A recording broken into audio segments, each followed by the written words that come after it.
Hello and welcome to another GRAPPL Live here on the GRAPPL YouTube. It's a Wednesday. It's the morning after the afternoon after a spotlight, I suppose, for me, or slash evening for me. Time zones, they're confusing. But good to be here. Obviously, usually we don't do these so quickly after doing a spotlight. I'm still bathing in the reaction to last night's spotlight. It turns out when you do clickbait, or shall we call it clickbait, if we're going to use the full title of the episode yesterday. I was a bit annoyed with myself. I spelled bait like Tyler Bate, B-A-T-E. Let's just pretend that was a pun and not just me badly misspelling the name there. But you kind of get what you want. I didn't expect one of my co-hosts to fall for the clickbait, but it's kind of how it goes. Like I always say to JP, we're responsible clickbaiters in that, like, there are usually things we've said on the podcast that we'll put in the titles of Spotlight and the videos we put on YouTube. And normally, if you just put a question mark at the end, usually that's good enough because you're not really outright saying the thing that you're saying. But it has driven a bit of a response. Good to see Simon in the chat there, Andy, Dave O'Neill on here. During work, this is what I like about the 5 p.m. start time. It's like a drive time type of show. Good to see Sophia in the chat. A few others, there we go. Connor, live at 5-ish, yes, Simon is right.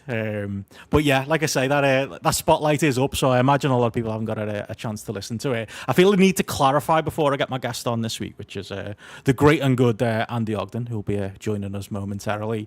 Like, I don't actually believe that All In week is bigger than WrestleMania week. I mean, it's an interesting conversation point. You know, is it going to be, or is it going to be AEW's equivalent? I suppose is more the question we were having, or I suppose more to the point than that, have WWE inadvertently made it a big week for AEW, an even bigger week, rather than actually hating the week, which I think even one of my co-hosts might well agree with. Definitely feels like it. I mean, you don't book 3 shows on one weekend for no reason, do you? They're definitely packed out there. But I think the conversation's interesting, as we had on Spotlight. You know, maybe I'll get Andy's take on it, but you know, if AEW's got like the cachet of All In, and it has, you know, with the 70,000 odd attendance the first year, bit less last year, bit less this year, and as we talked about on Spotlight, and one of the questions Sophia's put in for us today, you know, are they a bit late on the come up in realising that it could have been WrestleMania? Should they have always treated it like this? Could we been looking at different numbers for All In last year if they had? But you know, I think this year, I think it's fair to say, isn't it? They've done the best job of any promotion at building their big show this year. I don't know, like maybe you want to compare it to Slammiversary and then we'll have a real conversation, or we want to compare it to Wrestle Kingdom in January. I think that's a wash as well. But I think when the dust is cleared, I think we're definitely going to be looking at it as the best built big show of the year as well. So I think it's a fair comparison to make, and a fair conversation starter to have, even if, yes, of course, you know, WrestleMania's got the 40 years worth of institution behind it, and of course is WrestleMania, and is always going to be WrestleMania. But I think AEW are making a good go of it, being their own thing, and yeah, I feel like WWE have helped them, if anything. Sophia says here, you expect Matty to fall for the clickbait every time you do a show together and talk about the current WWE in any capacity. That's the thing. Did he listen to the podcast? That's my biggest question. I wonder whether he just saw the clickbait and fired off in our Discord if people don't know what I'm talking about. He'll get the right of response. I might just not have him on, though, until after All In. I think we'll let All In come and go first. I mean, you'd have to watch Dynamite and All In and catch up with Double or Nothing if we were going to have him on any of the shows this week. But maybe we can find a way to have him have a run in and give his take. Platt says, can it be really as big as Mania without GCW running multiple meme shows? That is interesting that hasn't happened. You would have thought that'd be obvious. I wonder if it was in Texas and they'd ran a stadium somewhere in the Northeast or something like that. Whether GCW would have followed them over. See, they're the little puzzle pieces to put together to make it more of a WrestleMania weekend equivalent. You know, their biggest show of the year, their biggest attendance of the year, the biggest gate they're going to do all year, and the biggest attention they're going to have all year. It's their FA Cup. How about we say that? Is that less triggering? Connor says here, yeah, it's an incredibly funny way of triggering both Bad Faith accounts and Matty. I don't know when the Matty Nobbox come out. I don't know whether it is good faith or bad faith. Very convenient the times that lad's interested in TV attendances. But yeah, the Fed in general, I'm not talking about Matty here, are very desperate, it seems, at this point to answer Andy's point there. So it is to be considered. Simon says here entirely on me. The clickbait header. Yeah, I'll blame the fact that it was 6 a.m. last night when I got off the air. It was a very, very late night recording last night. It was the first time I've had a couple of.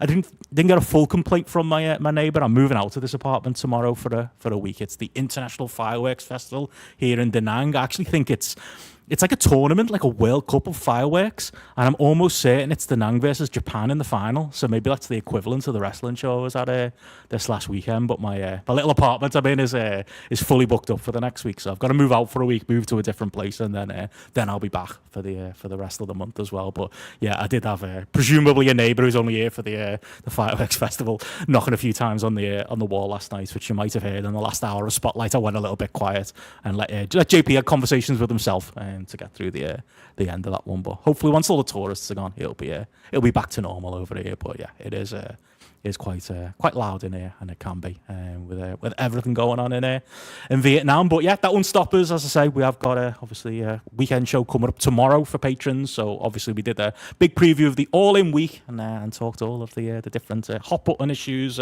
going into the week. We'll have obviously a Dynamite review tomorrow on the weekend show as well, which will probably colour some of our predictions and thoughts going into. So yeah, if you enjoyed our overall thoughts on All In week, we're going to dive into the matches themselves and talk what we expect to happen. Me and JP should be an earlier weekend show tomorrow with just in mind about neighbours and such things, but should be back to normal stuff next week. And I can confirm, as I mentioned on Spotlight last night, we are going to be doing our All In review on Sunday. The terrorist scheduler Matthew Edwards has not managed to stop that happening, and it looks like I'll ask our guest who's coming in a minute how they're going to manage it, but Garrett's going to find a way to see All In on Saturday night and join us on Sunday afternoon as well to review that. So we've got that coming. I presume I'll chat with Matty about Saturday night's main event, Evolution, and whatever the NXT show is called at some point over the next week as well. But yeah, exciting week to come, and exciting week to be a wrestling fan. But more than that, an exciting week to have a cracking night out in the Liverpool area as my guest that I'm going to bring on now. That's going to be attending the real main event of.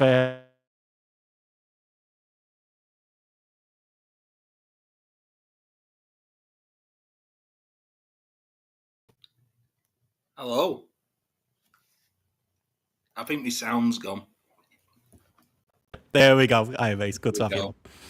There we go. Technical issues as ever. StreamYard makes us all work hard. Are you using that right now for I noticed like the video you've been putting a few sneaky video versions up on YouTube. Is that the way you've gone? Yeah, I've started using StreamYard mainly for all the recording, but I just put the videos as shite on there. But this week, before I press record, a pop-up come up asking for $44 for the month. Like, I'll use it for 7 days and then I'm cancelling it. It's just cheeky, aren't they? That happened with us. We had like a Black Friday sale that we took advantage of one year, and it was like $10 a month or something like that for StreamYard. And we had it for about 2 years, and then eventually they sent us the email we were dreading, and it was literally that. It was something like, oh, if you want to keep this, $45 a month, like a 400% increase. In the end, we went for the yearly package, so it hasn't worked out too bad, but it's definitely hurt the pockets. The cost of streaming, mate, it's got to be done. Yeah, back in the olden days of Skype and Zoom. Remember that? Remember them days we do for British Wrestling Experience. Martin was Skype to the end. I did a podcast. I can't remember which podcast it was. That I did one with a Scrump, but he was using Zoom. There's somebody else I did a podcast on Skype for, and it was just like it really felt like going back in time. Like Skype. I mean, Skype was never designed for it. We all had like the different like software to get it to work, didn't we? MP3 Skype recorder. Did you ever have that installed? I had that for a while, but that would fail sometimes. Like some of the technical issues we just had there with old StreamYard switching between scenes. But it would like you'd record like one end of the call, or you'd get like I'd be really loud and Joe and JP were on the other end like sharing a microphone. It'd be like the quietest you ever had. It was fun, mate. They made it challenging, not like now where it's already made for all these wrestling podcasters like we talked about last night. It is, mate. Certainly is. We had a question on that. Like somebody asked about like podcasting in general. Like, and I'll throw it to you first. We'll keep this casual enough. Danny put it on the Patreon. I thought it was an interesting question while we're talking about it. He said, if you were based in America, would we be getting live post shows from pay-per-views? That's more a specific question for GRAPPL.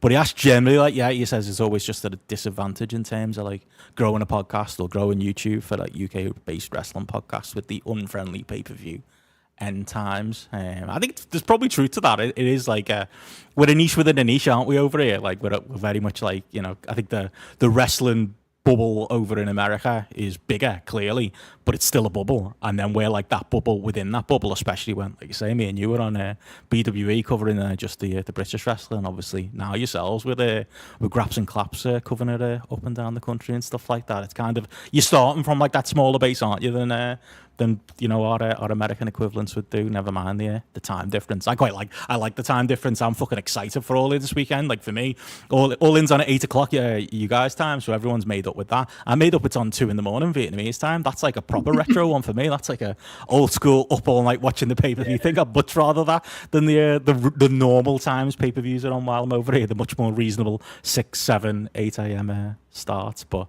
yeah, maybe I'm a different beast, so maybe it wouldn't affect me. It's one of me. With me, I sort of like, you know, when they have the Saudi shows on and the ones from like France and, you know, being on at 6 o'clock, and then you can just get on with your evening after that. They are fun, finish for 9 p.m. Get watching some other stuff that may be on.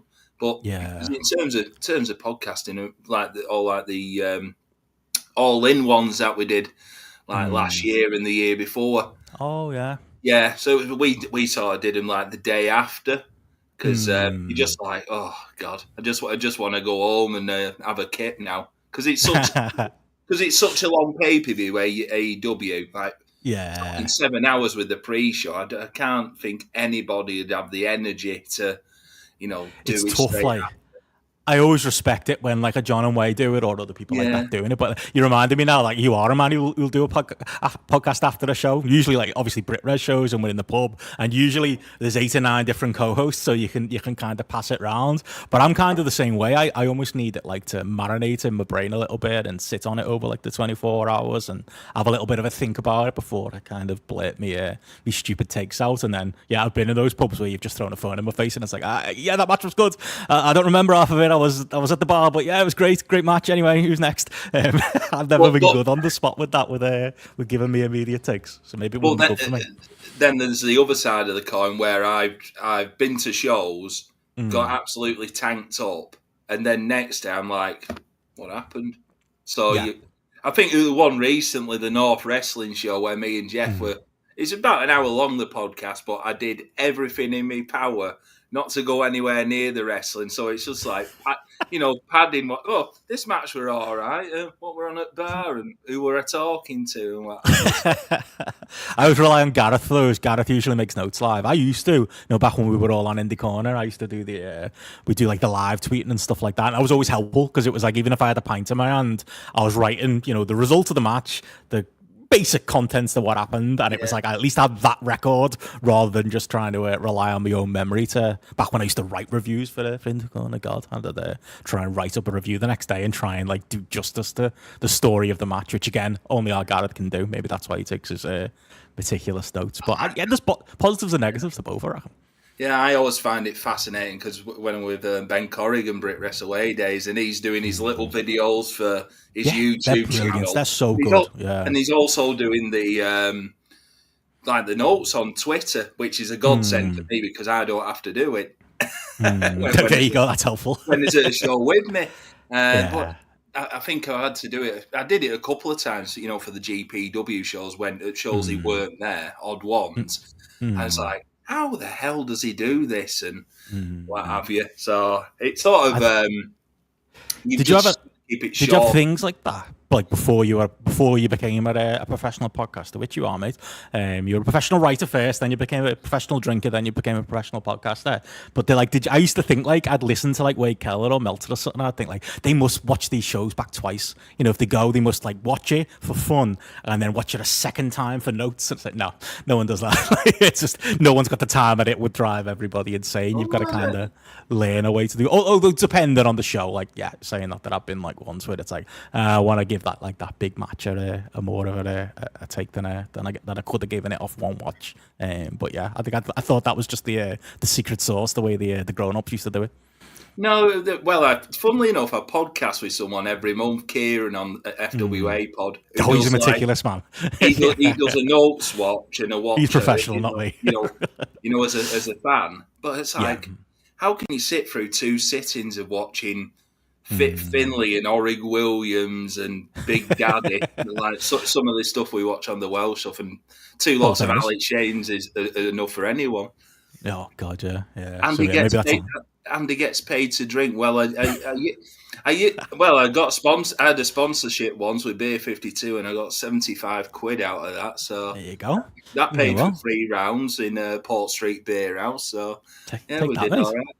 Best I've ever had was when we had that little WrestleCade sponsorship for a short while. Didn't last. Don't know why. Who knows? But yeah, Simon says here, Melty used to do that. I wouldn't trust Melty though. Melty used to watch Raw, didn't he? Why he used to say like, "Oh, I only work out." People go, "Why are you in such good shape, Dave?" And you're like, "Yeah, I only work out. I only do upper body during Raw." So I guess it is 3 hours. So if you are just literally standing there doing weights, then that does kind of add up. I think it's the same though. Not to get too deep on podcasting though. Like I think you can make too many notes. I don't know if you feel the same way, but like I used to feel like that like early days of BWE because like. I listened to Martin and I looked up to Martin and I wanted to like do the best possible job I could do.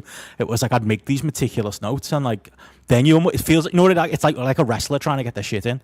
Like you end up saying stuff just because you've got it written down. Like the conversation's gone somewhere else and they're talking about like the referee or they're talking about like the finish, and because you've got it written down something that happened before the match, you feel like you've got to say it. You feel like you've got to get it in. It can be a negative. I've heard obviously you listen to James, don't you, Planet FBL? Like he said the same thing. He makes no notes when he podcasts because he's like, if I made notes, the 1 hour podcast will be 4 hours long. Like it kind of edits myself down because if I remember it. Everything there. What's that notes for? That's what I want to know. That's I've had. Funnily enough, I've just chucked about 5 notebooks away with all my notes over the time. It's all stuff like Reslo, FWA, and I'll just like take little lines from commentary or little things that I think might be comedic, for the shows and what have you. But I couldn't do it without me notebook watching and what have you, but not doing like move by move because you've got to draw a line somewhere, haven't you? That's probably the fair way to do it. You've sort of got to do a couple of lines of moves, but no one wants to hear the full rundown of a match, do they? Oh, you give him a nipple cripple. Who gives a That's what Garrett's so good at. Garrett gives you detail, but the detail isn't detail for detail's sake. He'll say he's telling you because it's relevant to the next thing he's going to say or the analysis he's doing of the. Yeah. Whereas some people it's literally it's telling you what happened in the match, and it's like, well, I can watch it if I want to know the move by move. It's never really, as people probably know listening to us, never really been my style. Might be one of the other things that causes us all to be in this small bubble. Who knows? But yeah, I reckon to answer the question, I reckon if I was like in Toronto, like for a long term bit, which I was considering doing at one point, I think I would be tempted to start doing like instant reaction type stuff to pay-per-views, and you could do it maybe separately to the full review because I'd still like to sit down and do like a full review. Maybe you can have your cake and eat it too, and you can do both. Because when I think about it, we have had the opportunity that I've been like, I was thinking like from BWE days, me and Martin definitely did like a, God, what show was it? NXT. It must have been because I was trying to think, was it Global Wars or something? No, Joe Coffey, weren't it? Joe Coffey. Yeah, and I feel like the first Copperbox New Japan show, I'm sure we did as well, and you were there live with a lot of other people I know, which is still a sore point with me. But like we were at home, so we did it, and it kind of made a difference on the numbers, but it didn't make a huge difference. So we didn't really stick to it. So we've had our opportunities, I suppose, and we haven't done it. But maybe it's something we could do more of. Maybe it's a fair point there as well. But yeah, I think definitely you do feel like, it's like say, who's going to get like our stupid jokes and our stupid wisecracks about like soaps and footballers and stuff like that, other than Brits as well. So you kind of know there's like there's a world we operate within. And that's fine, and that's where we'd rather be, I'd say. But yeah, I've got a few Brit questions for you, Andy. We'll get to it at the end from people in the Q&As. But yeah, before we get to all that, wanted to have you on to talk a little bit about what's going on in the world of wrestling this week. You were telling me off air you listened to Tony Khan's conference call. Sorry, mate. You're a proper journalist though, so thank you for joining us. But obviously, yeah, we can talk about that. We can talk about All All In week going on. Any thoughts on the great debate going on GRAPPL right now? Is All In bigger than WrestleMania? Apparently, I said that. I don't know. What's your thoughts going into the weekend? Are you excited? Obviously, like I joked about before, you might be watching this in a pub somewhere. K1, is that the plan to watch All In on Saturday night? I think me and Jeff will be long gone before K1. That's true, actually. You're usually off about 10, aren't you? Because you've been out since like the other 10. That's the problem. Yeah. We're afternoon drinkers nowadays, mate. None of this evening stuff for the young whippersnappers like Mr. Edwards. But going into this weekend, I think me AEW watching's perked up quite a bit. You were out for a while. I remember you saying in our group chat you were done. You just weren't watching it. I think it's, mainly that Moxley reign, weren't it? At the start and middle of it, where I think quite a few people were dropping off after Wembley last year. Just like, this is just not for me. So I got shut of it off Fight TV.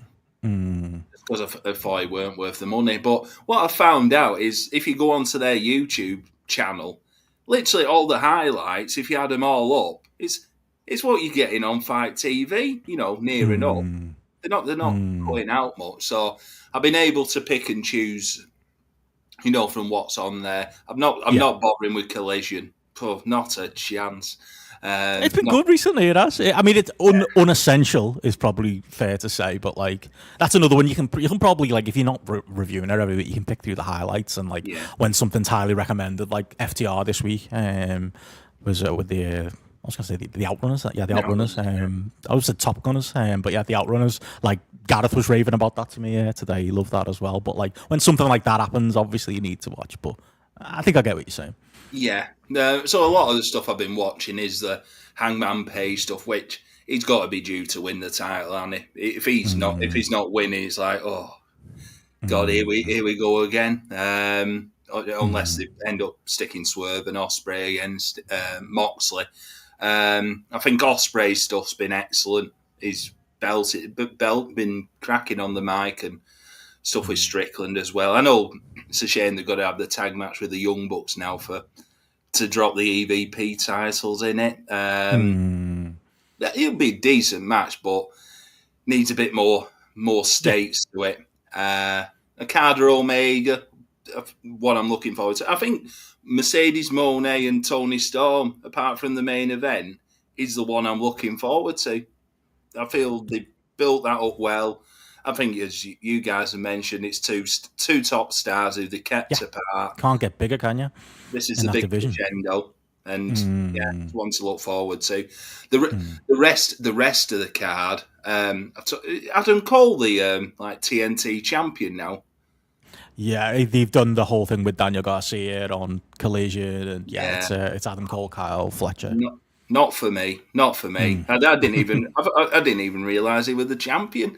That's it. I told you about AEW belts, that, doesn't it? That's why you should watch Collision, mate. So you got it in.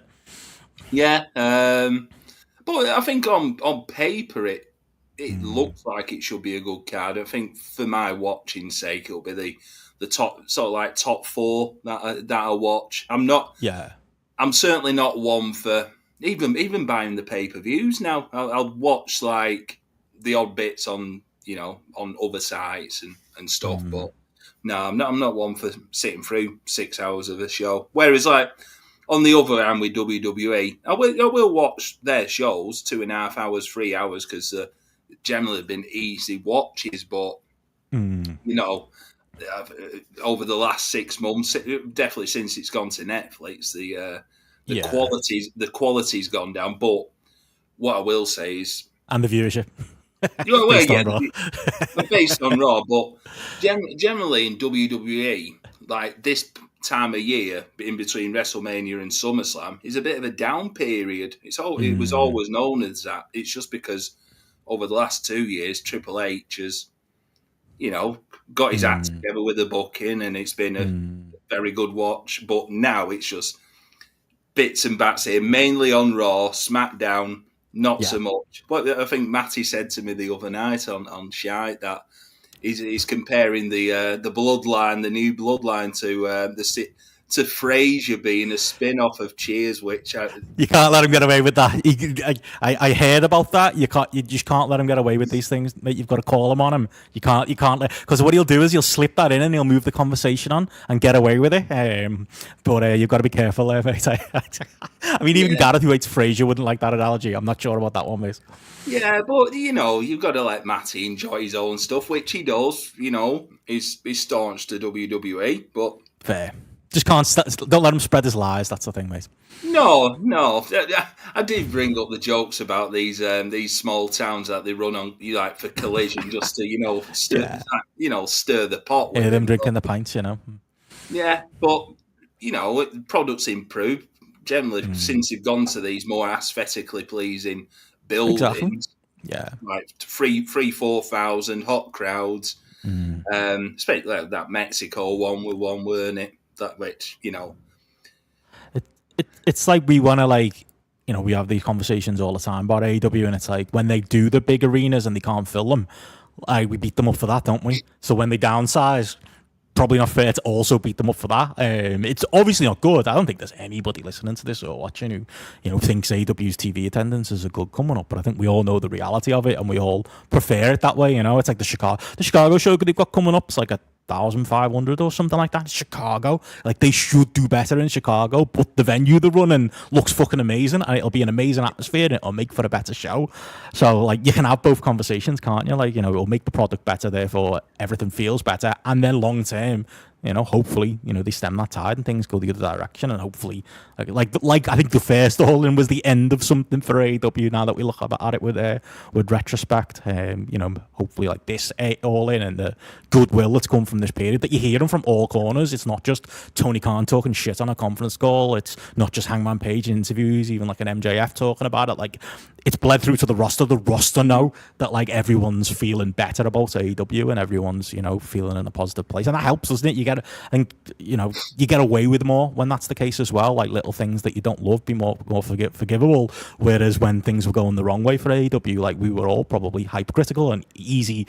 It was easy to jump on little things, or maybe now, I think Sophia made the point on our Discord, maybe we actually let them get away with a little bit more because things are feeling positive overall. But you can tell the company know that too, and I think it feeds itself really, and everything is better as a result. We all feel better. The product continues to be better, and like I say, you would hope the attendances follow with it, but it's obviously something we're always talking about. Well, that was always the issue that they had, where they kept running these towns over and over again, and there's only like, oh god, they're here again, and there's only so much money people have in these areas. So it's been nice that they've gone to areas like Mexico City, because I know you mentioned it on that European Championship show, like that show in Germany. It's just a nice thing to see something different, a different presentation of things. But it'd be more interesting, next year's like Wembley show. I know they said for this one 20,000, but it's see how many they get next year for Wembley. I still think they'd get 50,000 like they did for the second one, because they have tended to price tickets reasonably, haven't they, over the stage. But where you look at WWE currently, like we've seen today on, I think for the Birmingham Raw, they're offering 2-for-1 tickets, aren't they, to fill it really? up? Yeah. Bloody hell, like 50 cent in Ja Rule stuff, this. All right, I'm throwing that back at him when I'm on the Discord. Can't wait. Brilliant. Thanks, mate. I'll use that. No problem. They've not for the Manchester show yet. They're still charging I think 93 quid for the cheapest seats in the MEN Arena. And if we're fair, that's not necessarily an indication of lack of popularity. Maybe there's something in there that the momentum is stalled maybe a little bit, but it's more them hitting the head, isn't it, on the ceiling of what can you actually charge reasonably and continue to come back and charge again. At some point, people are going to go, all right, I paid fucking 150 quid last time, I'm not paying it again a year later. Just no, fuck off. There's a line, isn't there, that maybe they're either stepping over or approaching. That's maybe more the cause of that. And like you say, despite what Tony Khan does with the poor Fulham fans, with AEW, his attitude seems to be very much the opposite, doesn't he? We see that with Forbidden Door numbers are way healthier and so way quicker than a lot of us thought they might. That shows the still that interest, even if it's not All In, even if it's not Wembley. There's still at least those, like you would imagine, at least those people who are at Forbidden Door, they're all going to go to All In next year, aren't you? Like that's a given. Like including, everyone we know that's going to be out there, and then All In, you add in that extra interest to Wembley. I think they'll approach last year's number. I don't think they'd cross it, but I think like we were talking about yesterday on Spotlight, if you combine the two things, the fact that it's Wembley after a year off, the fact that like AEW in general is just hopefully in a year we're still feeling this way about AEW and it's better received and better creatively, like that can help. But also maybe the fact that this year they've had to actually put boots to the ground and really fucking try hard to promote and to present this show as the biggest show of the year and book it like that and get all their ducks in a row from a booking point of view and treat it like their WrestleMania.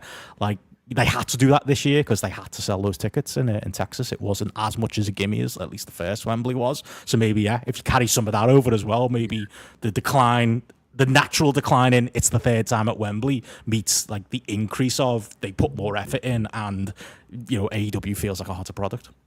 Yeah, you'd only put in that level of promotion in next time instead of just sending Jeff Jarrett on Hawksby and Jacobs and just leave. Exactly. Grado. We didn't even get the Grado match, did we? We got the 6-man schmoz before All In, but like that was the main thing they promoted over here. Like it's crazy.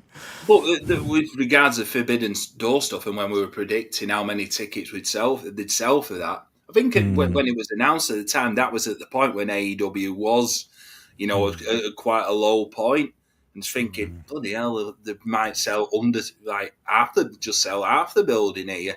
But once again, I think cheapest ticket up top's like 40 quid, which, straight in there, I'll buy that. Absolutely. You mentioned the third year, you saw it's not like ICW back in the day, run 2 shows at the Hydro and then, no, we're back to the smaller arena at the garage. Yeah. You can't, it's funny, isn't it? Because it's like, no matter how good or bad AEW is, I think there's a percentage of fans who are just going because it's wrestling at Wembley. Yeah, and it's the occasion of it. And it's like, okay, AEW's not been great lately, but it's AEW at Wembley. Like, that's always, for better or worse, going to be a draw in its own right, isn't it? It's just, can you add to that with the other stuff? And how much does that diminish? Because it's going to diminish. Like, there's a natural order of things that, like, the second year was never going to be as good as the first year. The third year is going to struggle to do as much as the second year, but again, all those other factors. Because Sophia asked directly, has AEW missed the opportunity to make All In a brand in the same way that you have a WrestleMania? I think it was looking like they might, but I don't think they have. I think they've really it wasn't even their show. Obviously, as we joked about in Spotlight, it's the non AEW show that they bought 4 years in, and here we are. And there's only 3. It's weird. It's not like there's it's the third All In, but it's the fourth All In, but it's the 6th year of AEW. But like they've managed to do that in ways that other companies haven't. TNA never managed with Bound for Glory, and I guess New Japan did manage with Wrestle Kingdom, but it's not an easy thing to do. And I think, despite their own faux pas, I think they have managed it, and I think it's. I think it's a positive thing to have as like a temple to have once a year and to make sure people know. It's fully signposted now. There's no doubt about it. There aren't stupid Americans who are arguing the toss that it's not the biggest show of the year. It's very clearly the biggest show of the year, and I think that's thanks to us. That's thanks to the people who went to Wembley and the people who made it the biggest show of the year that first year, despite AEW's attempts for it to not be from a booking point of view. Yeah, originally, like their biggest show of the year, you'd say was Double or Nothing, wouldn't it? Yeah. That's kind of the anniversary show, isn't it? In a lot of ways, it's the first big pay-per-view. Yeah, but they built it like so much, that they've got to prove in Texas now that yes, this is our. Yeah, they've got to stick the landing too. Imagine how embarrassed I'm going to be if I'm sat on Spotlight next week going, oh, fuck's sake, Moxley won. Like, all the matches were shit. It was 9 hours long, and now we got 4 more title belts, which actually, at least half of those things could genuinely happen based on Tony Khan's conference call this week. But I'm gonna go in positive. I mean, speaking of the conference call, you mentioned it there that you'd listened to it. Obviously, there's a couple of like news points in there, a bit about Mercedes Moné, who we can confirm doesn't have creative control, according to Tony Khan, and it does feel like there's a certain wrestling quote unquote journalist out there with a vendetta who's really pushing that talking point. But he was asked about somebody just said it. I feel like it was casual, wasn't it? So obviously, we're merging the Continental and International Championships. What's going to happen with the Continental Classic? And Tony was like, You said I was merging them. What are you on about? I'm not merging them. Oh, he was like, he didn't even say, oh, we're going to have 2 belts. He's like, actually, what we're going to have? We're going to have 3 belts. And the winner is going to have those 2 belts and the new unified belt. And they're going to carry all 3 around. And also, we're going to have a Continental Classic. And don't put it past them to have a 4th belt, I would guess. I mean, despite all these positives, Tony Khan's still going to be Tony Khan, isn't he? So, yeah, we're adding the women's tag belts that I presume are coming. And that, 4 extra belts might actually come true based on this call. I mean, the hope was that this would eliminate one of the titles and make it like more, one of the most important titles, because you stuck with that. Well, we mentioned the TNT title, which it used to be, I think, second in the rankings when Cody had it. And now I'm struggling who was holding it till I found out today. So there's been points where I've struggled to name them, where I've been like Intercontinent, TN. You forget. It's easily done. That's one for your next quiz, isn't it? Like, name the titles and name the holders. AEW belts round. That'll be my first round. We'll do that. Yeah. It could make sense. But you went to skip a tag and go straight to the women's trios. That'll come Monday too, is it? Oh, wait, that's a good pop quiz. Anybody in the chat who can be the first to tell us who are the current AEW trios champions? Oh my word! Who are they? I covered it every week. I review all the matches. What? I keep thinking it's them ROH lads with Dustin Rhodes and the Von Erichs, but that's the ROH 6. That's the ROH belts. It's bad that we know that. Yeah. Who are the AEW trio champions? The Ops. Oh, it's the Ops, isn't it? The Ops. You said Bullet Club Gold. They're not around anymore, mate. Moving on. Of course, it's the Ops. There you go. It's one of these made up trios that they put together, innit? There you go. Plaque got it as well. Joe Hobbs Shibata. There you go. Bonus points for knowing the individual people as well. We are professionals. We should know these things. I apologise, but there you go. But yeah, Tony's attitude is obviously more belts are better. What else did they have on this conference call? So yeah, again, the Mercedes stuff. It was kind of like he seemed a little bit insulted by that. It was kind of like this. It's not true at all. She's a talent and has good ideas like everybody else, but he kind of spun it into I'm not listening to outside voices anymore. He did the whole spiel, didn't he, where he talked about like that obviously that first period of AEW where we all remember, the Dark Order segments and Tony Khan grabbing it by the scruff of the neck and making AEW better, and he did. This feels like a similar period. It is interesting that he recognises that though, and he's like, he won't tell you when anything's bad. If AEW is bad, a creative is bad, and we're all panning it, he'll still defend it. But what he will do is in a period like this where it's genuinely good, go, and yet this is the most, it's telling that he words it like that, this is the most consistent AEW has been. And he's like, the pay-per-views have always been great, but now the TV is great as well, to paraphrase him. Like, he knows like it's better, and he's giving himself the credit for it, which, guess fair enough if that's the case. They always say you've got to learn from your mistakes, haven't they? And he certainly has done. When you said about Monet, she's at the end of the day, she's just being protective of her character. I'm like the big star. I can't just be losing here, losing there, and losing there. Because when you come to it, you'll end up with no stars. So if everyone loses 5 or 6 times in a year, it's you're diminishing returns. But yeah, he did say the word great. He sounded like Tony the Tiger, didn't he? During take a shot every time he says great. It's what he does. Everything's great. But it is great. It's all right. He gets away with it. I'll tell you what wasn't great, Benno. The people answering the questions trying to work out an answer machine. Oh my God. And poor Sean Ross sat with the echo, where it was just like you could hear. He was trying to have a back and forth with them, wasn't he, about the Mercedes conversation? It was just so awkward because you could hear, and literally you can hear dial tones, can't you? As people are trying to press to join in. I promise if you invite me, lads, I'll be better than that.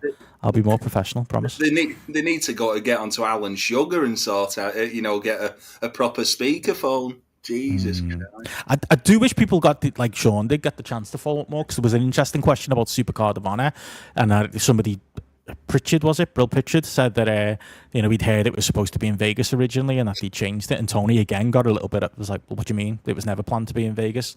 But like the obvious follow up to that question as well, double or nothing move from Vegas, and that is obviously as a result of WrestleMania, and there's a question there, isn't there, the way you can talk about it, but instead he kind of just got more offended and talked about how and we're still doing more ROH shows, and we are giving the Tri-State a big ROH show coming up, but yeah, outside of that, he mostly put over Hangman, put over Swerve, talked about it being a great time for AEW, which, as you say, great, it is right now. Did you have any other notes from stuff he brought up? Yeah, they mentioned, why is Athena and Thunder Rosa not on the that was interesting. on the pay-per-view? Well, they're in gauntlet match 3 and 4. If they get in, it's like he just totally deflects everything and turns it into a positive. He's just management. It's tough, innit? Because he's got to kind of like work it both ways. Like Zahid asked us on the Patreon, like, what do we think? How should Tony answer some of these questions? Like, what should his response be when he's asked about like somebody who's clearly unhappy?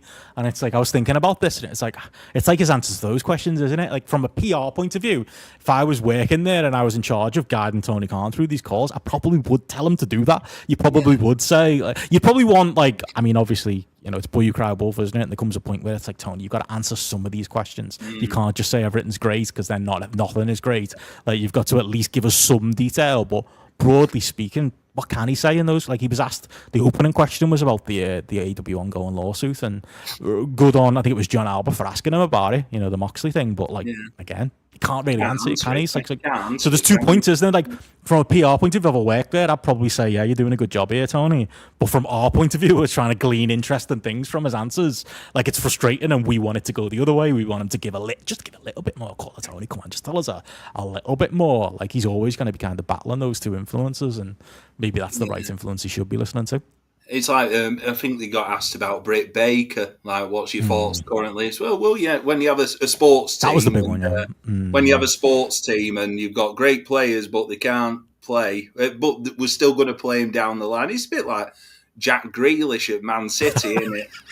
Got £100 million player on the bench, but not. You tell me, he was in my draft team for ages. I was fuming.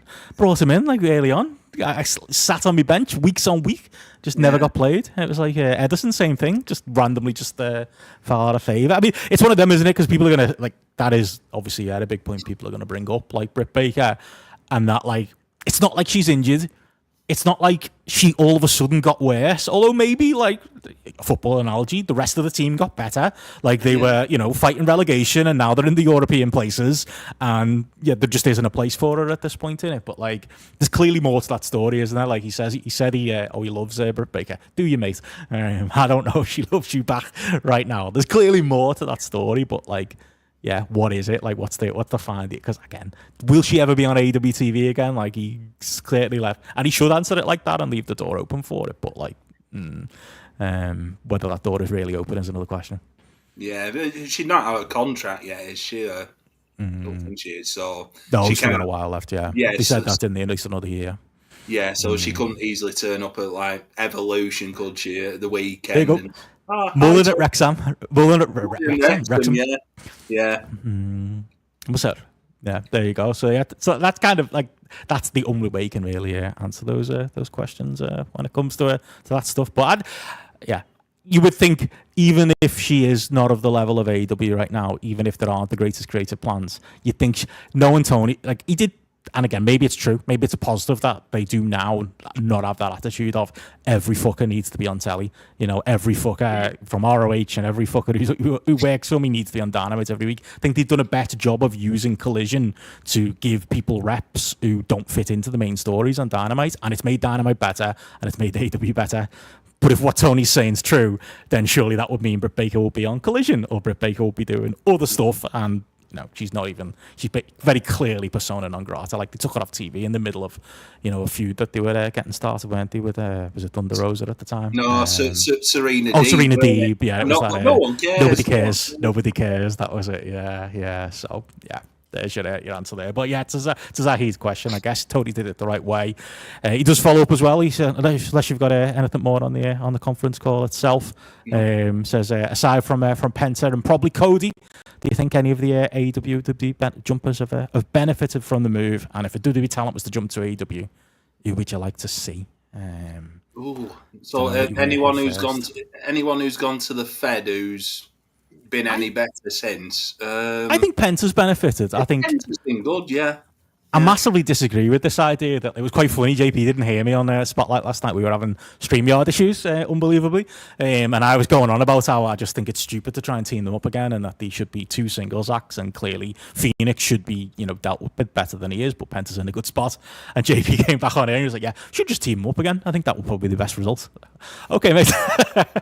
Fair enough. A lot of people have got that take. I definitely don't agree with it. I think Penta's someone who's benefited from the WWE liquor paint, and he's someone who Penta's one of them, isn't it? You were there with me, mate, in the Midlands, or when he came up north, or he did TNT at one point. I don't know if you were at that show, but we've all seen him do his bits. We've all seen him do his Zero Murder. We've all seen him take his glove off. We've all seen him do the funny dance. Like, there comes a point where it's like, all right, mate, let's move on. Let's do something else. And that something else is really like in the old territory days, moving companies. And he's moved to WWE, and all that stuff's fresh again. And that, I'm not saying it as a slight, but call and response and having catchphrases that are over and stuff like that is something that matters massively to this current WWE audience. So he's absolutely in the right place. It didn't go perfectly, but mostly he's a featured act in featured matches, and I think he's in a real, especially considering his age. I didn't know he was past 40, but he's in a really, really good spot. Yeah, it's wild, that, isn't it, when you think about it?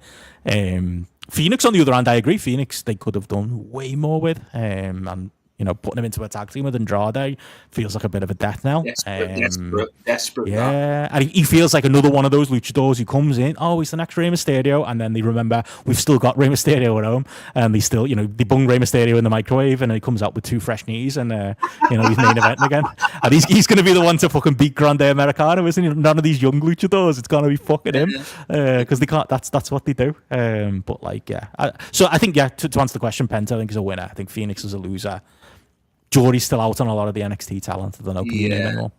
I would say, with Penta, I saw his match against Rollins this week. That was a very good match. I do feel he loses a bit, but then again, he doesn't lose anything from it because he's always getting big reactions when he comes out. Does his walk as well. Everyone's doing that walk, so that'll be a TikTok craze. Rusev's match against Sheamus the other week. It was okay, but the crowd couldn't be arsed. They give a fuck, did they? It was sad because they were proper laying it in. Yeah. And in a better atmosphere, that's a better match. That's an easy thing to say. It's an old Finn Martinism. He used to say that about the cruiserweights. If the crowd cared, that match would have been great. And it's don't know, mate, Finn, if the match was great, the crowd would have cared. I think there's something, there's a bit of a disconnect somewhere there, isn't there? But yeah, that was unfortunate to see, to be honest. It did deserve better, actually. I think it needed a more Europe crowd. For that they'd enjoy singing along to that, but he's Ali Black. They're putting him with Priest and Ron Killings, aren't they? He's just slotted back in. It's very much like NXT UK wrestlers slotting back into the scene over here. Just go back in your same old. That's where Ali Black belongs, though, isn't it? He always had these ideas above his station in AEW, and I always say, I like wrestlers to believe in themselves. I think it's mostly a positive. Even it can be a negative at times, but I think it's better for people to be that way. But he's one who just takes it so far the other direction. It's and there he is back in WWE at that level that he was in AEW, which is the level he should be. Little Intercontinental title type act. That's all right, isn't it? Not everyone needs to be the World Heavyweight Champion. Who's the NXT ones now? Ricky Sage, Ricky Starks, Ethan Page, mid-carders all day long. They're not showing anything on that program, but that program, the male division is shit. Absolute shit. Safe, I'd say. Ethan Page is being very safe and very professional. Yeah. He's like me doing a quiz in Leeds, mate. It's mind your P's and Q's, get through it and get to the end. You're not great, but you weren't terrible. That was always my goal. 3-star effort. That's what he's doing. That's purely what Ethan Page is doing in NXT. Not upset the wrong people, do his job, and hope it means he gets on SmackDown as proper for a proper run. Starks, I don't know. Saints, I don't know where that ends. Unless Cody's putting a word in, which he will do. He will. He'll probably end up in a good position on Raw, but I just don't see on NXT. The Mariah May one, they're already talking about turning a baddie, and I don't know if you've seen the promo from this week with Jordan Grace. Yeah. Talk about recycling promos. They did this the other week with, who are we now? Sol Ruka and Zarya. Where Sol Ruka took Zarya to the beach or get a dress for the occasion and making her try to fit in. And this was the same thing with Mariah May saying to Jordan Grace, get out your gym gear and go get your nails done and your hair done. And awful. It was it was like acting from a porn film. It was absolute dross. Yeah. There's some that's NXT in general. It's B-level movie acting and B-level movie storytelling, B-level everything really. And apparently appeals to the youngs. I'm not sure based on the demos they do, but yeah, she's one where it's like I was a big booster of her going there. Like I'm a big fan of her. I'm also a fan of the fact that she winds up people I don't like, so I think that's great too. But like the more she achieves, there's a certain segment of Brit Res people you know too well who get more and more angry, and I think that's fucking great. And I would like to see her succeed, so that's where this comes from for me. And I felt like she played the blinder. You know, she had a all-time run in AEW. Like, I don't see the negatives really. She sees the negatives apparently. As far as not being on TV as much as she, like when she was the world champion. But mostly I thought she had a strong run in one really, really strong story, maybe the best AEW women's story they've done. Not even a maybe really. I think that's categorically the case. And while her stock was high, she jumped to WWE. So all of that sounded positive to me. It's just unfortunately on the WWE end, like that. I don't know if they're treating it like, you Mark, he wants to come over here, did you? All right, we'll show you where the big boys now. And they're making her work at fucking, not Full Sail, but whatever that tiny town was as a big comeback. Like, every element of it feels like they're almost changing a name, obviously. Like, just little things to just needle her and embarrass her and, like, strip away all the reasons they signed her in the first place. And it was weird because they'd gotten away from doing that. A lot of the talent they'd been signing up until that point, they were literally putting on TV in their AEW outfits with their AEW gimmicks, and we're using that as a positive. Whereas with her, they've kind of gone the opposite way, and it's just, it's almost like they're trying to show her up. That's what it feels like. But it's like, if she did go up to the main roster, it'll end up being that Spider-Man meme with Tiffany Stratton. It's the same. It's basically the same act or gimmick what Tiffany Stratton had on NXT. So well, that's the other thing. It doesn't stand out as much, does it, as in AEW, where it was unique. It was a unique thing to do. No. It's like the reverse is true right now. Like what used to happen is to the other side of the question, who should jump ship to AEW? My answer is probably nobody. Because in the past, when that would happen, Tony Khan would sign people just for the fucking sake of it, and then have no idea what to do with them. And it feels like that's happened. We all had the false confidence that WWE didn't do that. WWE, as Nick Khan said, didn't sign people to bench them. Turns out they sign people, and maybe they don't bench them, but they don't necessarily have this grand idea. But on the other end, I don't know who I'd like to see jump over. Like AJ Styles would be one if he wanted a couple of years, but he's happy at retiring. A couple of years ago, now. I'd have gone for that. A couple of years ago, when he was, I don't know, maybe had a little bit more to offer, and AEW, it felt like AEW needed it more. I don't know if they need it now. Not that they really needed it then. I was a big booster for when Kevin Owens' contract was first up to bring him over, because I didn't think he was going to be like a Goldberg, Austin, whatever, big star level draw for AEW. But I thought he could add a few people and he could add a bit of interest. There was probably a point where that was true for AJ as well. But now, I don't know. It'd feel like he was going. It would make AEW feel like a bit of a retirement home, wouldn't it? It would feel the wrong direction to go for an AEW with everything else that they're doing right now, and how selective they appear to be about which WWE talent to bring over. Yeah, as good as he is, all-time great, absolutely. But I'm sure Ospreay would want to fight him one more time, wouldn't he? Yeah, that's true. And there are matches there. Yeah, it depends who Tony would listen to. I don't know. Is there anyone else you'd say? Anyone you'd bring? It's a bit hard to think because a lot of them who are in the top line in WWE. Cody.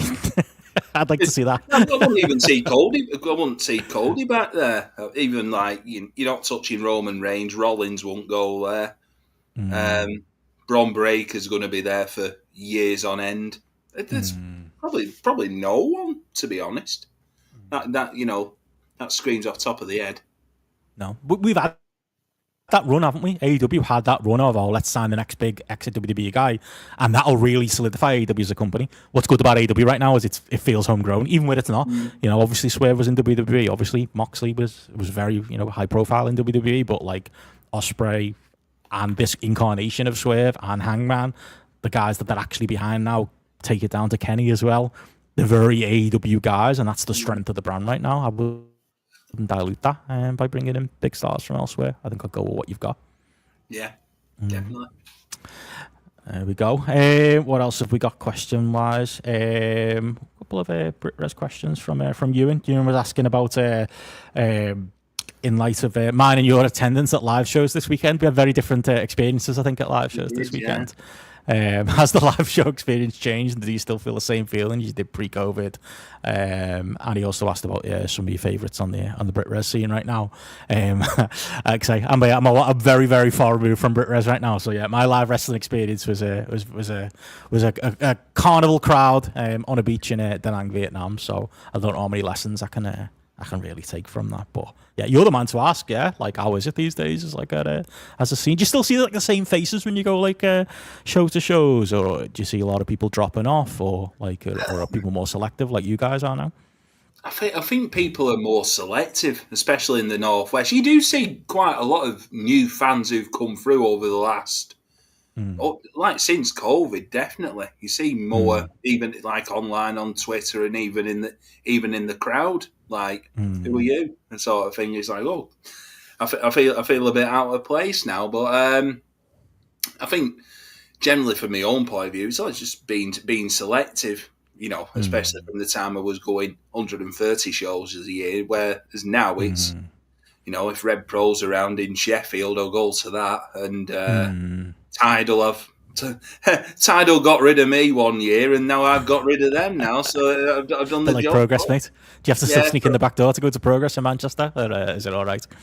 Yeah, no, Progress is fine. But, I mean, even they were on the other week, but it's like 30 quid getting in there. But then on the other hand, I paid 33 quid for second row at NGW, which it's a totally different end of the spectrum where it's a more family crowd same with GPW. And I seem to be honest, I seem to enjoy them because I get a night off from clapping and chanting, and you know, atmosphere is excellent. I think, you know, even ones like your Atomics of this world and North Wrestling, you know, where they're still in breweries, they're good ones. Is the venue more the draw there though than the wrestling? I'll get my bet it is.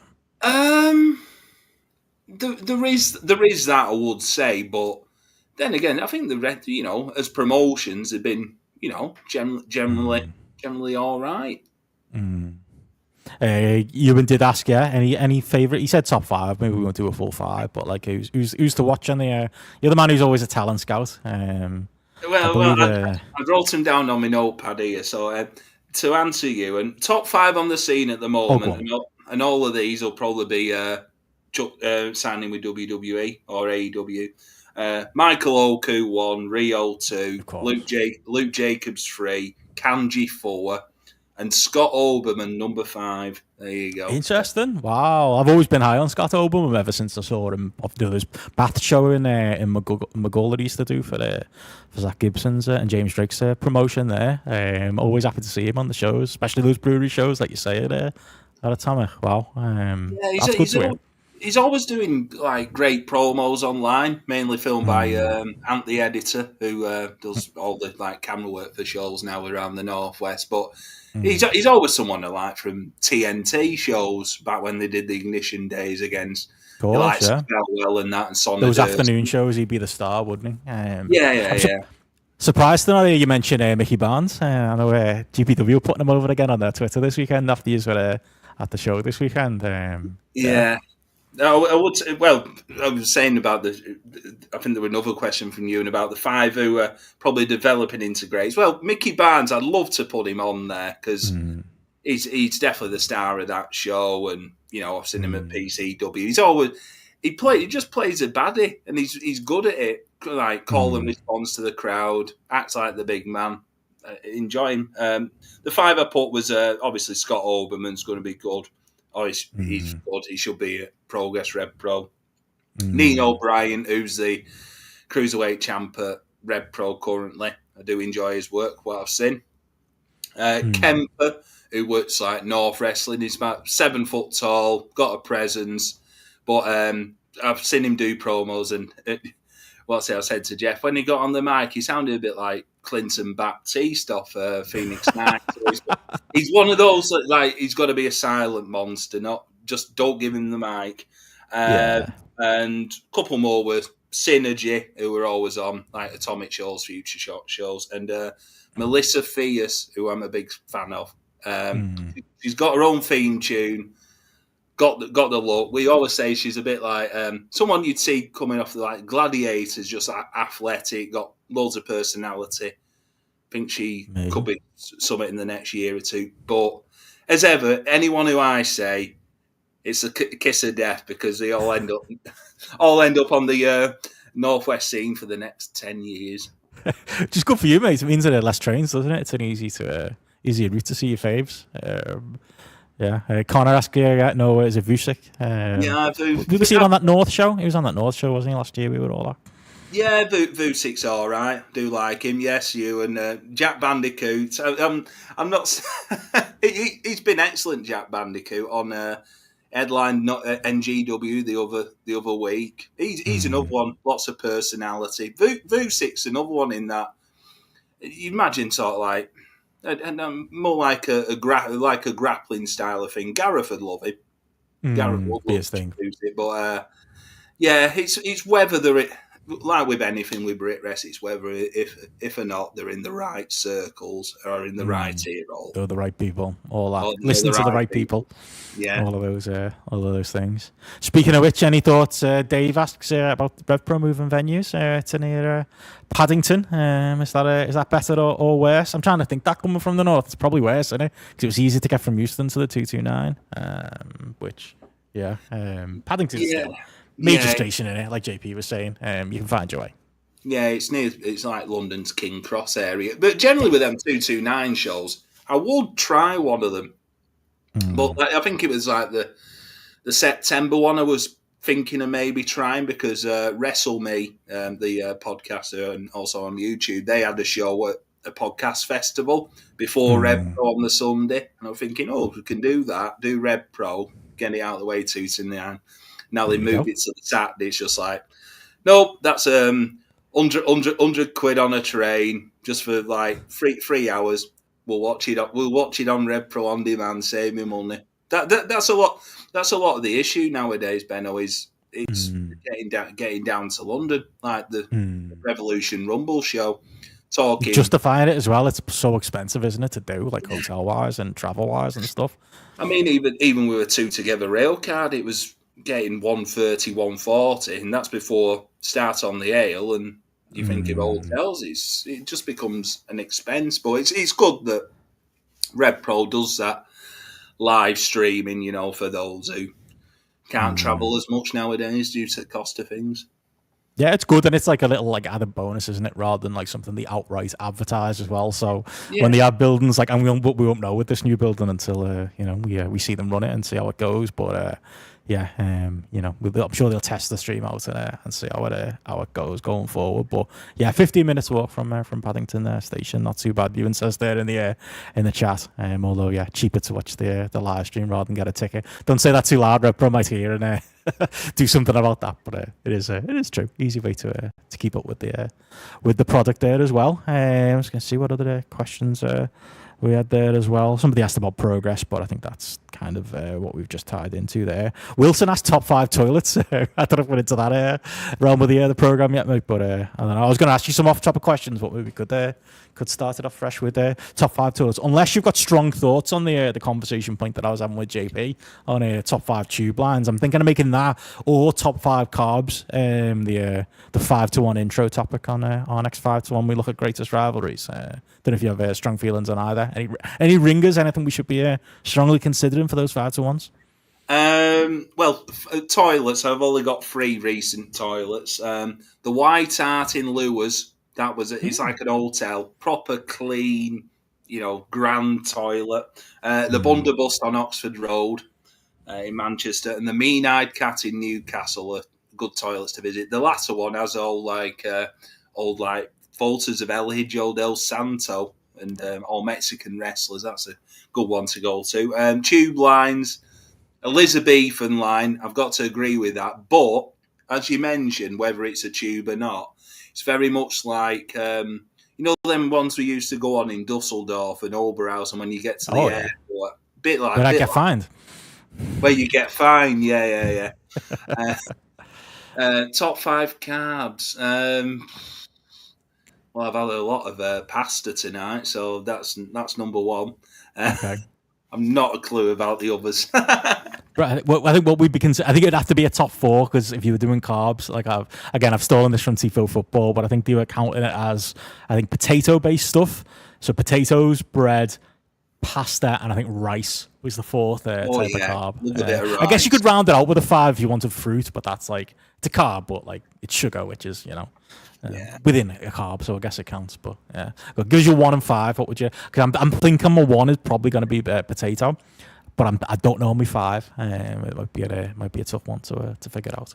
Pasta and rice definitely because I'll get a rice? lot of that. I get a lot of that in. It's cheap, isn't it? 50p a bag. True. Last are we talking microwave rice, or are we talking rice that you cook like fully cooked on the hob? What are we? Fully cooked on the hob. Okay. Yeah. What's your technique? Are we putting a cover on it? Obviously, that's a bit of salt. That's usually good. No, just plain water. Boil it on hob and no seasoning or anything. Yeah, Connor asking the real question. It could be include noodles, but that's kind of rice and pasta, isn't it? Yeah. What are noodles really? I've had that here where it's been like. They say they sell spaghetti bolognese, and then it's like instant noodles with tomato sauce, which is actually quite nice, to be honest. It works quite well. It's just weird. But, that's actually technically still right, isn't it? It's still the right ingredients, I suppose. It's still technically a bolognese. Not going for that. Not going for that, no. Boots and trunks is rice. Yeah, proper rice cooker. That's usually good as Sophia says. Yeah, we had a couple of writing questions from the chat. Dre asks, "How do we feel about MJF with the hair business?" I don't know if you're in agreement with me and JP, but I think it's the strongest thing MJF has done in a while, and it's not just strong because it's great. Because someone will make the argument, the CM Punk thing's probably the strongest thing MJF's ever done, and there's main event programs that MJF could be doing that could be stronger. But I think the thing that's really strong about this is the fact that it isn't a main event program and that it isn't MJF doing a blood feud, in the upper mid card, at least, if not higher than that. It is just a complete side thing that he's doing, and it is something that's creating a bit of intrigue with the Hurt syndicate, not business syndicate. It helps with that. Nobody knows which way it's going. We often talk about it week on week. We don't know the direction, and then. Yeah, it means he's interacting with people like a Mystico or people like a Mark Briscoe. He doesn't have to do a straight up singles feud with Mark Briscoe, although there's the potential for it. He was someone Tony was putting over on the conference call. But yeah, it's inoffensive if anything, and yeah, mostly entertaining. Even the little Sami Zayn rip-off segments they were doing the first few weeks, the Willy Won't Eat type stuff. Was a nice bit of relief in a positive way, whereas a lot of the comedy he's done in the past was probably more negative for the product, I would have said. Yeah, I think he's having the time of his life with MVP as well. Mm-hmm. It's riffing off stuff that he's doing, and I think you've seen it the other week with Mark Briscoe making that joke about MJF's cock and Lashley just laughing his cock off, which sort of nice to see. I think they're all enjoying it, and giving Shelton Benjamin a bit of personality, which he hasn't had for a while. I've enjoyed it, definitely. The only thing that's jarring for me is just how hard they've leaned into them being heels as well. It feels like overnight they were just yeah, we're baddies too, which as I keep saying could be part of the overall story. They were just trying to make MJF comfortable, and MVP was going over OTT on the mic for that reason. But I was enjoying them as a babyface act, and I think the problem with them as a heel is when they're squashing all these poor teams. They are making the babyfaces look like complete geeks. GRAPPL favourites Speedboat aren't looking too good right now, and I can't see them winning at the weekend either. They just look like half the size physically than the Hurt Syndicate lads, and then they're treated that way too in the book, and it's just they're such losers right now in this feud, and they were people who had a bit of momentum in the AEW undercard, so it's been a bit of a strange thing to see happen. I think it's a result of Hurt Syndicate being in just on their own, such this big, just in orbit, these big stars that are driving the program. Do you think Mike Bailey's sort of reached a ceiling or a level now in AEW? He's just that competent mid-carder who, he's doing the tag stuff now, but you don't he'd go back to singles and challenging for one of the undercard titles. You could do that at some point. He'll be fighting for the world title again at some point, but like maybe doing this rehab and doing feuds like this over the next few months, it might come to like an October or like January next year, and we might all go, you know what, I'm ready for it again, and then we'll remind ourselves why we didn't want it, and we don't want MJF on top, but like we might all be willing to give it that chance at that point, and that's another reason why this is smart. Yeah, definitely. There we go. You and there fighting for Speedball versus Fletcher. He's someone. Got to ask you about Carl Fletcher. Like, fuck, did you ever see like him getting to? Like, I suppose did you ever see it? Most people would say they saw like that potential in him from the early days of teaming with Mark Davis. Remember him? But it is mad to see, isn't it? Somebody that like you more than anybody have seen at the smallest possible venues in the UK. Yeah. You know, right from really the start. Like I know, obviously, he didn't fully. Did he train in Australia first before he came over to the UK for a little while, but like really the proper. I always say it, they're Brit Res guys. Like Davis and Fletcher are Brit Res guys, even though like Davis is that bit older. They were born and bred in the Brit Res scene, and all their positives come as a result of it. Maybe some negatives too, but wild to see, isn't it, that he's at this position and he's someone who like people are going to be wanting him to be in the main event scene next year. I would have thought, back in the day that Davis would have been the one out of the two of them to, go on to bigger things. I think Fletcher because of the size. You mean? Might have been, yeah. Bit of personality too, didn't he? He never really showed it. I always thought like he had more personality. You'd meet him, like, and not like I spoke to him too much, but like you'd say hello to him at shows, like I did once or twice, or you just see him knocking around with people, or you'd see him on Twitter. Like he was always very funny, and he was always felt charismatic, didn't he? But it never really translates to like his wrestling stuff, like his promos. He does generic angry man and shakes his fist and fights people and punches them in the face when there is personality there. He never cracked in like a wrestling sense. Well, now he sort of looks like an old man going to the shop for papers and some cigs, doesn't it? It's pretty much. Like Fletcher. I'll hold my hands up. I never saw it, to be honest. Was it the haircut? Joe used to hate that. Yeah, I didn't like his haircut. I always thought his personality was a bit, I don't know, cocky sort of thing to him. I think he had a match with. It might have been against Ospreay at Fight Club Pro one evening, and I was like, no, don't see it. But can't deny the last year they've given him the push and that. But and he grew into it physically too, I think. Yeah, but there's been a lot of to-ing and fro-ing with that Don Callis family. Now have they got about 10 members?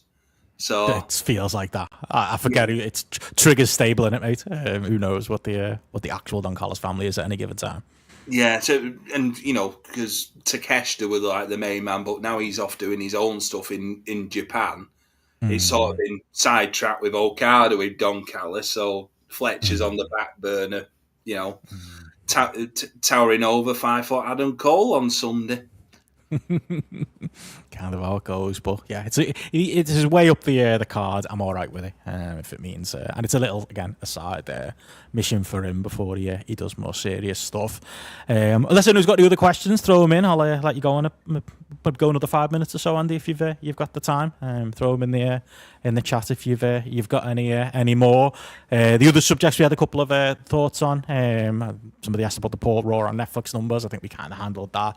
Did you put it down to anything? I think it's just it was an exciting. I feel like those early Raw on Netflix numbers were driven by people like my brother and like your casual wrestling fan mates who haven't watched it in years. Oh, did you know that WWE is on Netflix? Did you know that they actually have it on there? And they'd watch WrestleMania 1 and 2, and then they'd stop watching it and like, oh, I'll watch that Raw, and they watch 10 minutes of it. I just feel like the novelty is worn off now, and it's just like, oh no, these are the actual numbers that they should be getting in Netflix. Meltzer says, it wasn't last week's Raw, the Raw the week before was the lowest number they've had on Netflix this entire run.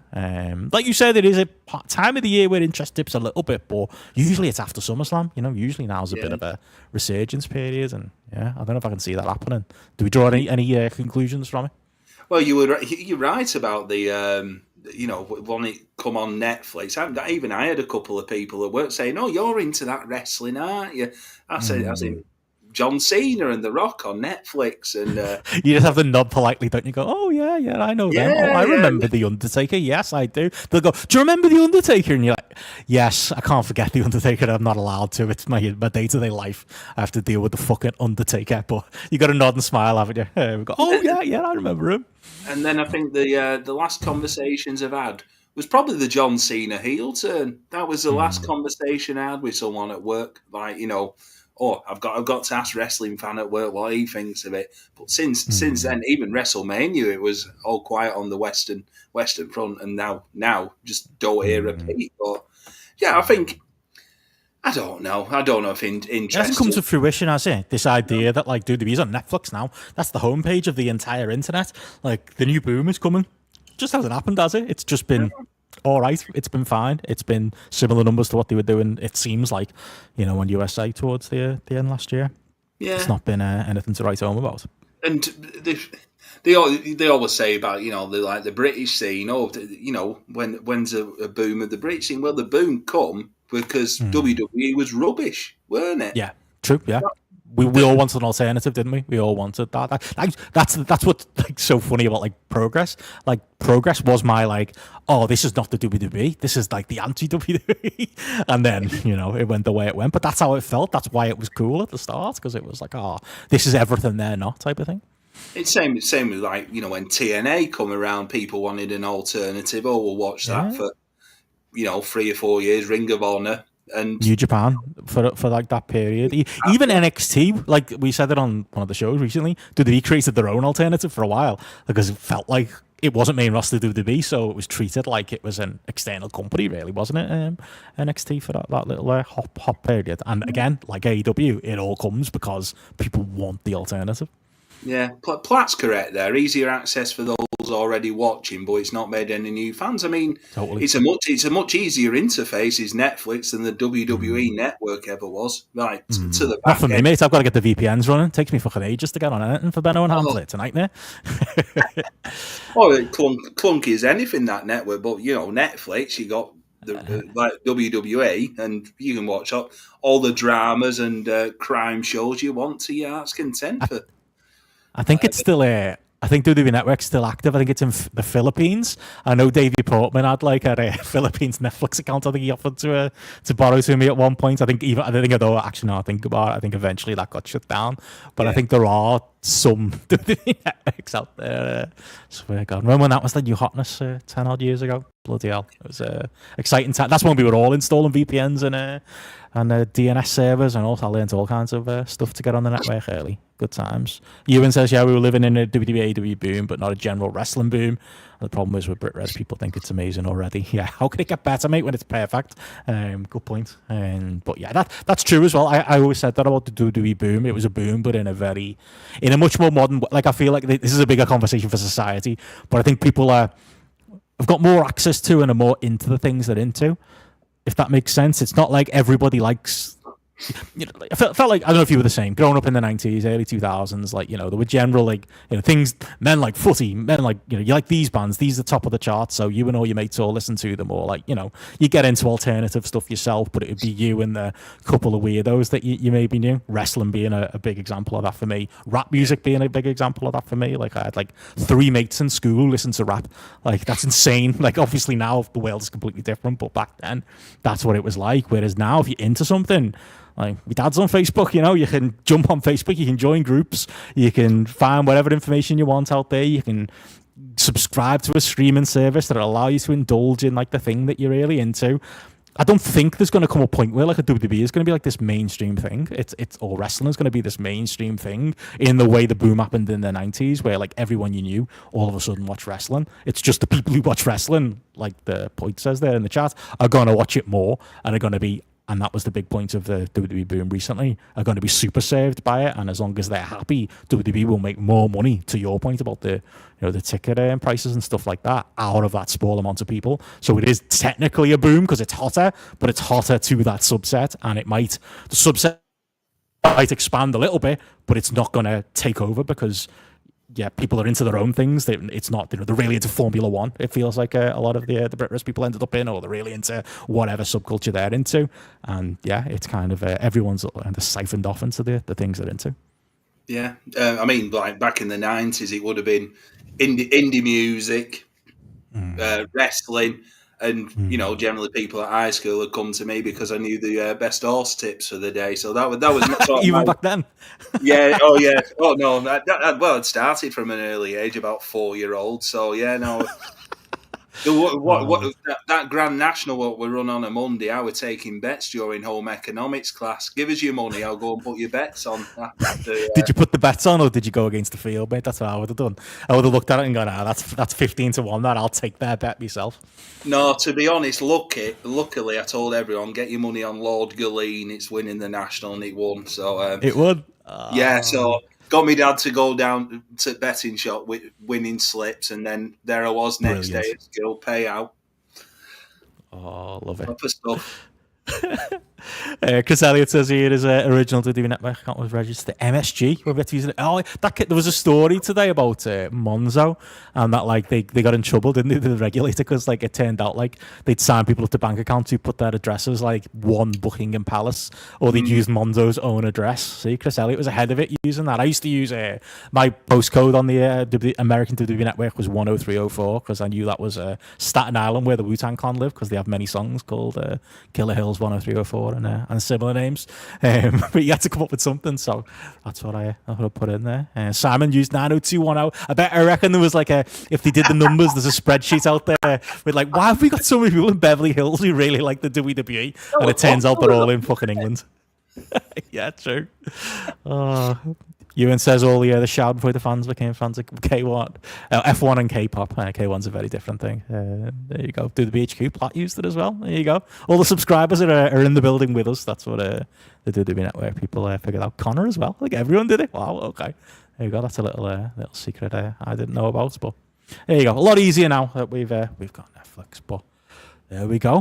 But yeah, unless there's anything else anyone wanted to ask us about.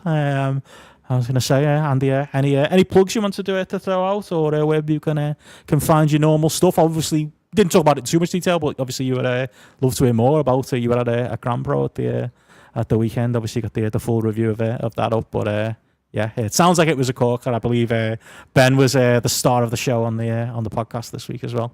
Yeah, he was. He was. He's always good on the podcast, Ben. He's the king, isn't he? He's the real king of Brit Res. He's the one who's seen it all, been everywhere, and like he's the historian of Brit Res. It's no one else. And it's bad that nowadays on the FWA show we're reviewing shows where you can actually see him in the front row with Martin Kirby, wearing his straw hat. But yeah, you can. Yeah, go and check out the review of Grand Pro Wrestling. It's setting up for RP Davis versus Sandy Beach for the title in October, which is like the two big baby. So how have they got there?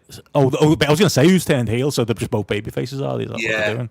But they've sort of been digging each other. Like Sandy and RPD won the Survivor Series match in the main event, and then RPD got on the mic and said, "You know what, Sandy? I didn't need your help." So, and you could hear the crowd go, "Oh!" So it'll be interesting to see who they cheer for there. But yeah, go and check that on my podcast, Graps and Claps. We've also recently had Matty on, not defending the Fed as ever, but but watching Hulk Hogan and Undertaker's feud from 2002 Judgment Day. This is the one where Hulk Hogan gets dragged around on a bike. Shite or not shite, I can tell you now, mate, shite. I haven't seen it. Shite. You know, funnily enough, I know I shouldn't spoil it, but both of us went not shite on the feud. Wow, okay. Yeah. Interesting. It's a surprising one. It's only a 1 month feud, so... All I can really remember from it is Undertaker doing the world's most gingerly choke slams to Terry, who barely leave his feet. it was barely a back bump. He just kind of rolled backwards. That's all I really remember, to be fair. So yeah, maybe there is more to it than I'm thinking. Yeah, so go and listen to that on Graps and Claps, and also follow the other podcast I'm on, FWA pod, Nothing Can Like It, which I do Brilliant. every month with Kieran and Eddie Sideburns. Coming up, we've got a guest in the pipeline for the next show, so it's someone who. Okay. You probably do. Should I reveal it here? Up to you, mate. I was going to say, based on your guests and based on like the conversations we have, I reckon there's more wrestlers who listen to that podcast than there are fans. Like the amount of wrestlers out there who are like quietly listening to that, who either love the history or were there or want to jump on it with you. It's like fucking feels like hundreds of them.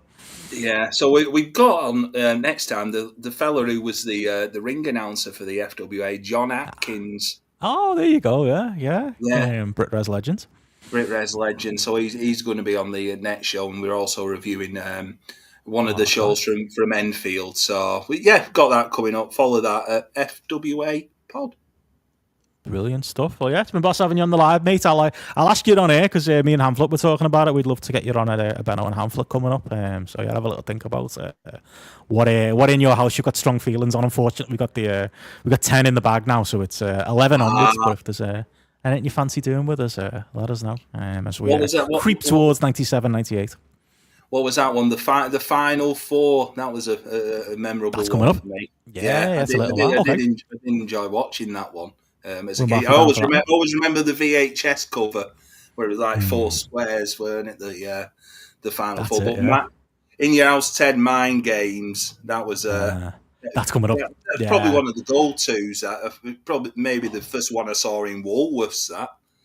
Yeah, and as an update, fucking WWE Vault obviously put that on WWE Vault last week, which is perfect because that is literally our next review as Mind Games. We're doing the Boiler Room Brawl as well as like a little bonus one on the housekeeping as a 5-star review, but that's the match of '96 from my memory and from when we did Sean. So I'm hoping it continues to hold up. But yeah, we'll have you on for the Final Four, I reckon, mate, and we'll have you there. Sophia there saying she's a Nothing Can Like It fan as well. There you go, mate. Definitely seems to be taking the podcast world by storm. So follow Andy wherever he is and subscribe to the YouTube as well. Pop it in the chat, mate, and we'll get people over there too.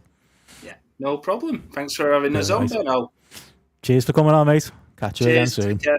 Bye. See you later. There we go, and there's Andy, and I'll keep it brief for the outro. I think this week we kind of covered all the questions and the different talking points there. Unless anyone's got anything else, I did have some notes on the new AEW game coming out, but I'll let JP cover that on the midweek news dump over on the GRAPPL Patreon. Hopefully it's not shit. Hopefully they figure it out this time, and we get a bit of a better product than we got last time. But unless anyone's got anything else for me, I'll leave you there and say we will be doing a weekend show tomorrow. Me and JP, like I say, going through the minutiae of the matches coming up this weekend. Some predictions for All In. There was a threat I was going to be on the Fightful prediction show this week, but I'm told I'm not anymore. So there you go. The exclusive place to see me do predictions will be the GRAPPL weekend show. We'll talk a bit of Saturday night's main event. We'll talk a bit of Evolution. Will Matty do a run in? I don't think so. I might have to lock the door on stream yard and stop him getting on, but we'll see what happens there. And then, as I say, All In full review on Sunday, and we'll figure out how we're going to review the WWE shows. Maybe Monday, maybe Wednesday. I'll talk to Matty and we'll get it in. 4-0 from England or to England. Very different things there, Ewan. Destroying the Dutch, Sophia said. That's good to see. I should have joined the sweep that Martin was organising after all. Could have won some cash. But there you go. That's all coming up for us. Obviously, the normal Patreon shows will resume next week. And I'll be doing another one of these lives next week. Give us a like, give us a comment, all that normal YouTube stuff, and encourages us to go forth. And if you're new to us, we are available as audio everywhere podcasts are sold, including Spotify. Just search for GRAPPL. You might have to scroll down a while as it is a new listing, but you will find us. But it's easier to find us on Apple Podcasts, Podbean, all those other places. It's been a few weeks now, but if anyone does have anywhere they're still struggling to get episodes, please let me know. It's always helpful. It's always informative and always appreciated if you can do that as well. But thank you to the chat for sticking with us. Thank you to our patrons. Thank you to our kings and queens of the mountain, and we will catch you again on the next one. Good night, all.